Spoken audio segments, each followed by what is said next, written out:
This is for you, Sylheti Mayabati. আপনাকে না দেখেই লিখে দিলাম আপনার অদৃশ্য মহিমা কিংবা আপনার সৌন্দর্যের উপমা।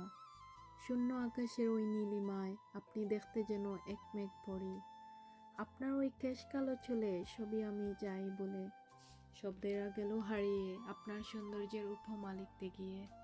আপনার স্নিগ্ধ ওই হাসি কিংবা হরিণীর মতো চোখ তাকালেই আমি হারিয়ে যাই ঝর্ণার ওই জলপ্রপাতে। বোঝেন কি এমন মায়া আপনার চোখে? মনে হচ্ছিল আপনার ওই সৌন্দর্যের জোয়ার ভাটায় আমার মনের একুল ভেঙে অকুল গর্বে ধুয়ে নিবে আপনার মনের বালিকণা। আপনার ওই মাধুর্য কণ্ঠস্বর ওই হ্যামিলিয়নের বাঁশিওয়ালার সুরের মতো, ওই ইঁদুরের মতোই আপনি আমার হৃদয় হরণ করেছেন। সৌন্দর্যের মহিমায় কত শত নামই দিলাম আপনার, দেখেন না মায়াবতী, ময়ূরিণী,